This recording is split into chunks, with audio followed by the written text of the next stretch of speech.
So this is gonna be Coyote's official review of the SENA Prism Tube, and I'm gonna tell you everything about it that I can tell you about it. And you've watched those that have followed along in my past videos, where you can judge for yourself video quality and wind noise, things like that. But I will give you my rundown on it. The SENA Prism Tube records in 1080p at 30 frames per second, and it does a fair job. I have looked at like the colors that I see with my own eyes versus what is shown on the camera. Most of the time are pretty dadgum accurate. So I have to give it, you know, a big thumbs up for video quality. I would certainly like to have seen it in 60 frames per second at 1080p, but for a $119 camera, you get what you get. Which brings me to probably the number one pro is its price.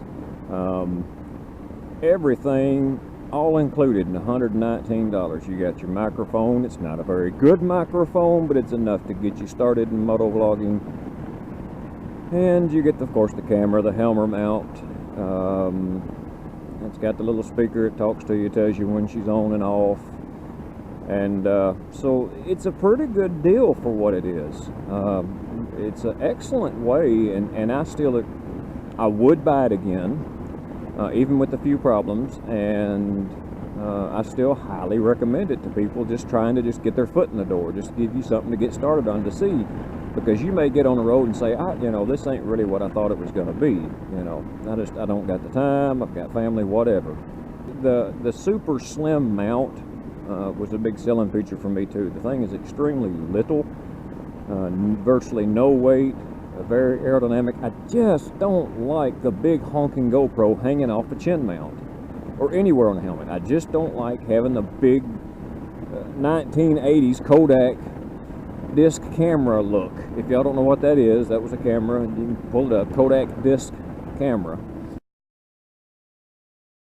That's what it reminds me of. I don't like them big honking cameras. A couple of cons on the Prism Tube. Number one, my biggest beef with it is not being able to record and have your camera plugged into the bike's USB power port. You have to, while you're recording, you have to be using the internal battery on the camera. So that's a big minus for me. Number two is, as mentioned, it doesn't give you the 1080p at 60 frames per second. It is what it is. Number three, I am now on my 10th month. I purchased this camera on July 15th of last year. And this is May 31st. And I've already started to have problems with it, especially with battery life. Sadly, the battery life has gone to about 30 to 45 minutes continuous runtime. Generally, when I record my videos, I'll kick the camera on, I'll record for an hour and a half, I kick it off, and then I separate everything into separate videos or you know, different segments of the ride that I want to show.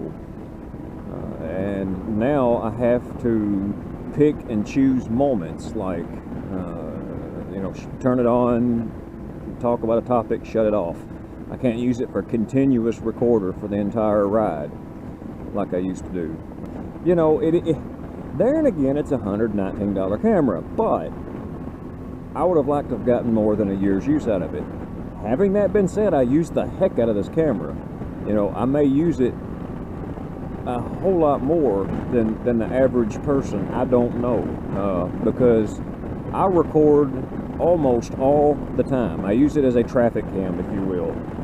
Every ride, all the time, whenever I'm on a bike, I'm always recording.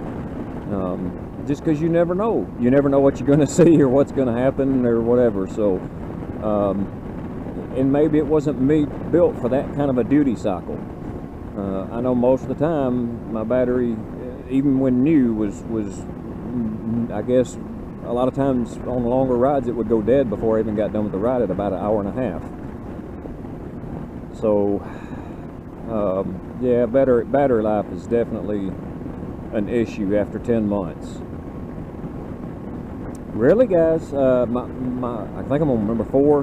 Really, my final complaint is that the Prism Tube does not accept any other microphone other than what SENA makes for the Prism Tube. The SENA 10C, the SENA SMH10 better microphones will not plug into the Prism Tube. I have to specify, because there is also a SENA Prism. They will not plug into the Prism Tube because for whatever stupid freaking reason, SENA decided, hey, let's make this one just a little bit different so nothing will work with it. So you are literally stuck with the microphone that is provided specifically to the Prism. That's it, no more. And sadly, it's not the greatest quality microphone. Again, it's a $119 camera. So, you know, the moral, I guess, of this whole story is you get what you pay for. The SENA 10C, that's my next step.